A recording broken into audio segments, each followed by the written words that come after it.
Hello everyone, and welcome back to Learning English with Noel. I'm Noel, and I'm so glad you're here today to practice your English with us. Today, we have a really special treat.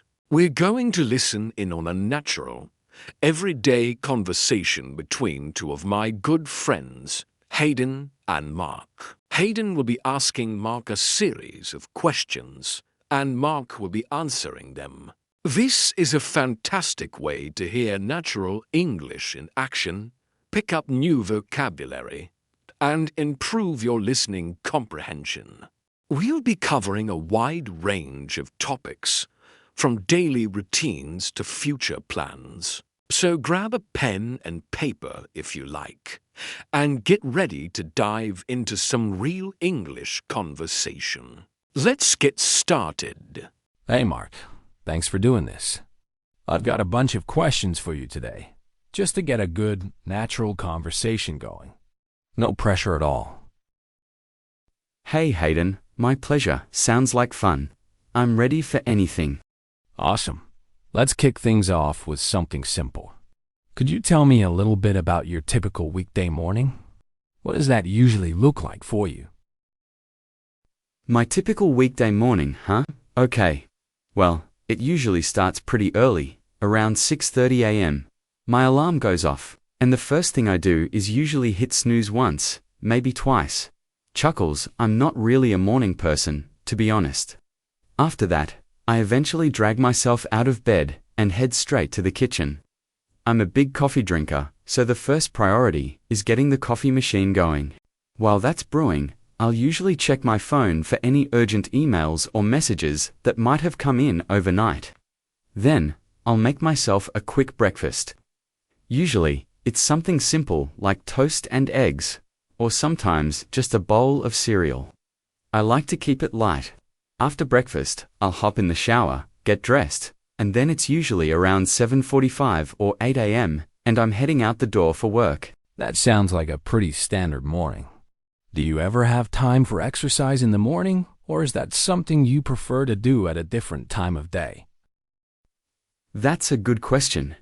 In the mornings, not usually. I find it really hard to motivate myself to exercise that early. My energy levels are just not there. I prefer to exercise in the evenings, usually right after work.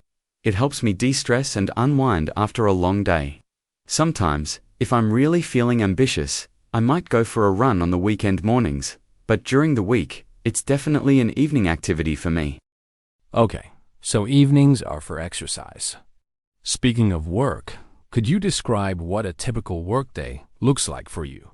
What are your main responsibilities? Sure, I work as a software developer, so my day is mostly spent in front of a computer screen. I usually get to the office around 8:30 a.m. And the first thing I do is check my project management tools to see what tasks are assigned to me for the day.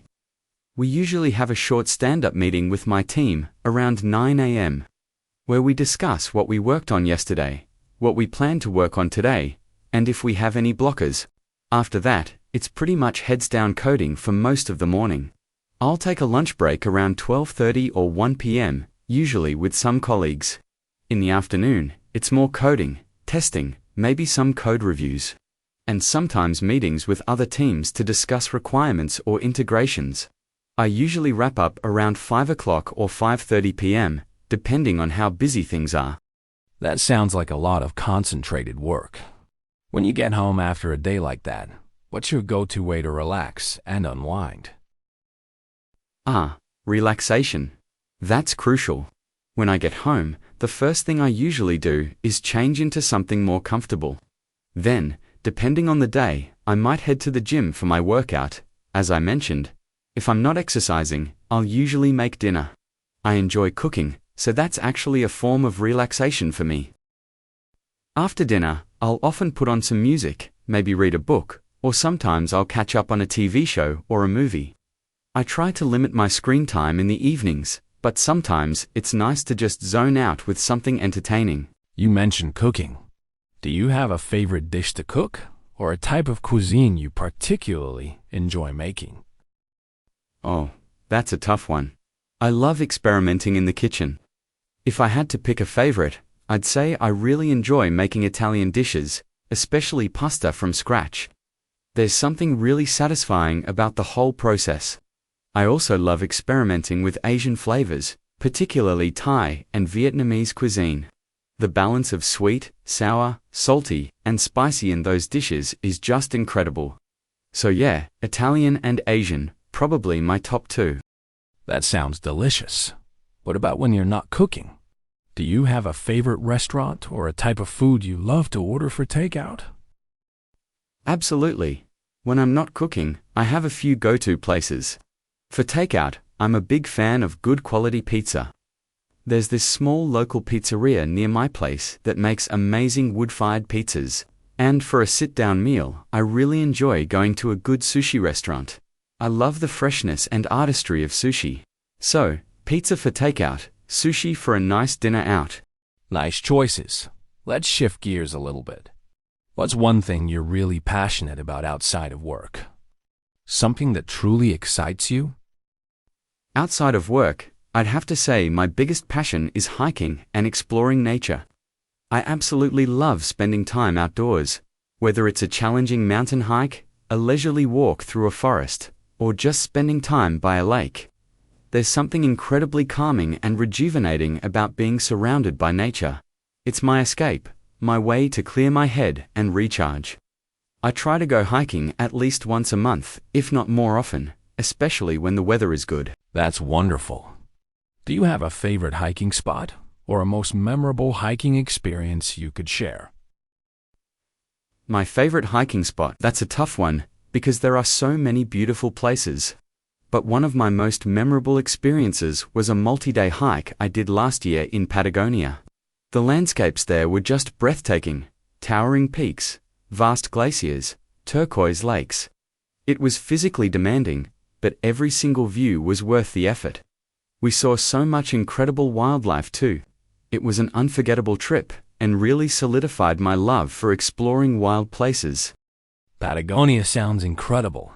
Have you always been interested in hiking, or is that something you've developed a passion for more recently?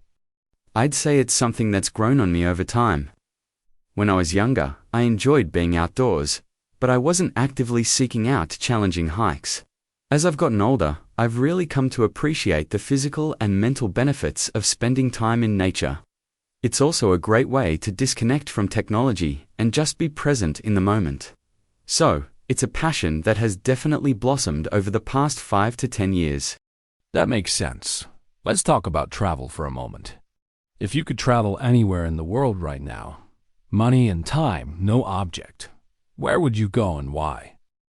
Oh, that's a dream question. If I could go anywhere right now, I think I'd choose Japan. I've always been fascinated by Japanese culture, the history, the art, the food, the beautiful gardens.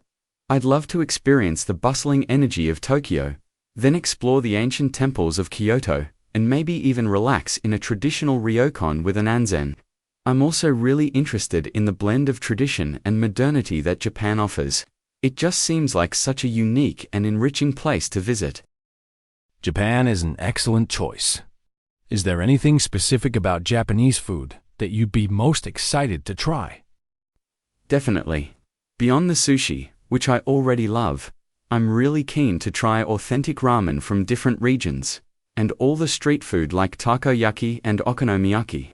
I also want to experience a traditional kaiseki meal, which is like a multi-course dinner with incredibly artful presentation. And of course, I'd love to try some of the local sake.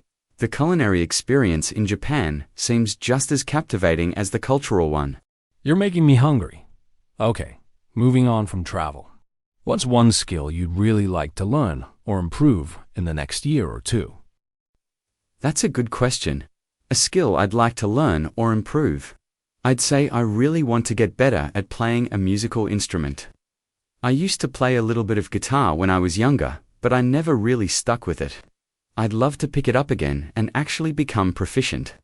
There's something so rewarding about being able to create music.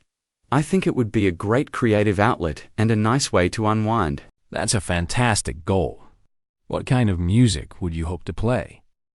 I'd probably focus on playing acoustic guitar, maybe some folk music, or even some softer rock. I enjoy playing melodies and chords, and I think it would be great to be able to just pick up the guitar and play some of my favorite songs. Maybe even write a few simple tunes of my own one day. That would be a stretch goal, but definitely something to aspire to. That sounds like a wonderful ambition. Let's talk about books. Do you enjoy reading? And if so, what kind of books do you typically gravitate towards?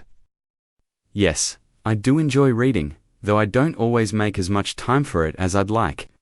I tend to gravitate towards non-fiction, particularly books on history, science, or psychology. I love learning new things and understanding how the world works. I also enjoy biographies. I find it fascinating to learn about the lives and experiences of interesting people. Occasionally, I'll pick up a good fiction novel, but generally, my preference is for non-fiction. Is there a particular book you've read recently that really stuck with you, and why? Oh, good question. Yes, actually. I recently read *Sapiens: A Brief History of Humankind* by Yuval Noah Harari. It's a really ambitious book that covers the entire history of humanity, from the Stone Age to the 21st century. Oh, good question. Yes, actually. I recently read *Sapiens: A Brief History of Humankind* by Yuval Noah Harari. It's a really ambitious book that covers the entire history of humanity, from the Stone Age to the 21st century. That's a very popular book, and for good reason. It sounds like you enjoy learning and expanding your knowledge. If you had to give one piece of advice to someone just starting their career, what would it be? That's a big one. One piece of advice. I'd say, be open to learning and adapting. The world is constantly changing, and what you learn in school or your initial training might not be enough for your entire career. Be curious, seek out new knowledge, and don't be afraid to try new things or even pivot if necessary. Also, networking is incredibly important. Build relationships with people in your field, learn from them, and support each other. So basically, continuous learning and strong networking. Excellent advice. Very practical. What about a favorite hobby that you haven't mentioned yet? Something you do just for pure enjoyment. A hobby for pure enjoyment. I really love playing board games. Not just the simple ones, but the more strategic, complex board games that take a few hours to play. It's a fantastic way to spend time with friends, engage your brain, and have some fun without being glued to a screen. I have a regular group of friends I play with, and we try to get together at least once a month. It's a great social activity. That's a fun one. Do you have a favorite board game or a type of game you particularly enjoy? My favorite, hands down, is Terraforming Mars. It's a strategy game where you're corporations working to make Mars habitable.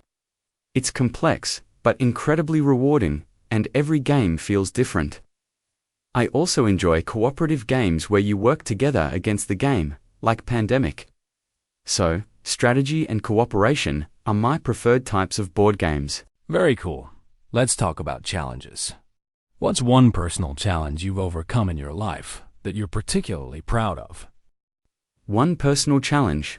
I think one of the biggest was when I decided to completely change my career path a few years ago. I was working in a field that I wasn't passionate about, and I knew I needed a change. It was incredibly daunting to go back to school part-time while working, learn completely new skills, and then transition into a new industry. There were moments of doubt and frustration, but I stuck with it. And now, I'm working in a field I genuinely enjoy. Overcoming that fear of change and pushing through the discomfort was a huge achievement for me. That takes a lot of courage and determination. What advice would you give to someone who feels stuck in their career and is considering a big change? My advice would be to first, do your research. Don't just jump blindly. Talk to people in the field you're interested in. Understand what the day-to-day looks like and what skills are required. Second, start small if you can. Maybe take an online course or volunteer in that area to test the waters before making a huge leap. And most importantly, believe in yourself. It's okay to be scared, but don't let fear paralyze you. If you're truly unhappy, making a change is often the best thing you can do for your well-being and future. Excellent advice. Let's lighten the mood a bit. What's the funniest thing that's happened to you recently, or something that made you laugh out loud? Oh, recently, okay? This isn't super recent, but it still makes me laugh when I think about it. I was trying to bake a really elaborate cake for a friend's birthday, and I'm not a great baker. I was following the recipe meticulously, or so I thought. At one point, the recipe said to add 1 cup of sugar, and in my haste, I accidentally grabbed the salt container instead. I poured in a full cup of salt before realizing my mistake. The cake was completely ruined, obviously. My kitchen was a disaster, and I just stood there looking at this salty, lumpy batter, and burst out laughing. It was just such a silly, avoidable mistake. My friend got a store-bought cake in the end. Oh no, a full cup of salt. That's definitely a memorable baking disaster. So, what's something you're looking forward to in the near future? Something I'm looking forward to. I'm actually really excited about a weekend trip I have planned with some friends next month. We're going camping by a lake, and I haven't been camping in a while. I'm looking forward to disconnecting, spending time outdoors, sitting around a campfire, and just enjoying some good company. It's going to be a nice break from the routine. That sounds like a perfect getaway. Do you have any traditions or rituals you always do when you go camping? Definitely. One tradition is that I'm always in charge of setting up the tent. I've gotten pretty good at it over the years, and we always have s'mores by the campfire. It's non-negotiable. Another thing we try to do is wake up early one morning to watch the sunrise over the lake. It's usually worth the early start. S'mores are essential. Let's talk about future plans, a bit more long-term. Where do you see yourself in 5 years, both personally and professionally? In 5 years, professionally, I hope to have grown significantly in my current role. I'd like to be leading a small team, perhaps, or working on even more complex and impactful projects. I also want to continue learning and expanding my technical skills. Personally, I hope to be even more settled. Maybe I'll have traveled to a few more of those dream destinations like Japan. I also want to continue nurturing my hobbies, like hiking and playing the guitar. And perhaps, who knows, maybe even start a family. 5 years is a good amount of time for a lot of growth and change. That sounds like a thoughtful and balanced vision for the future. What do you think will be the biggest challenge in achieving those goals? I think the biggest challenge will be balancing everything: career growth, personal aspirations, and maintaining a healthy work-life balance. It's easy to get caught up in one area and neglect others. So, I think the challenge will be to be intentional about how I spend my time and energy, and to make sure I'm constantly assessing if I'm on the right track for all my goals, not just one. Time management and prioritization will be key. That's a very common challenge, and a good one to be aware of. Okay, last question, Mark. If you could give one piece of advice to your younger self, knowing what you know now, what would it be? To my younger self, I would tell myself to worry less about what others think and more about what truly makes me happy. I spent a lot of time trying to meet external expectations when I was younger, and sometimes that led me down paths that weren't the best fit for me. I'd tell myself to trust my instincts, pursue what excites me, even if it seems unconventional, and don't be afraid to make mistakes. Mistakes are how we learn and grow, and to enjoy the journey, not just focus on the destination. That's really profound advice, Mark. Thank you so much for being so open and sharing so much with us today. I really enjoyed hearing your answers. My pleasure, Hayden. Thanks for the great questions. It was a lot of fun. Wow, what a fantastic conversation between Hayden and Mark. I hope you enjoyed listening and learning as much as I did. We covered so many everyday topics, from morning routines to future dreams, and heard some really natural English in action.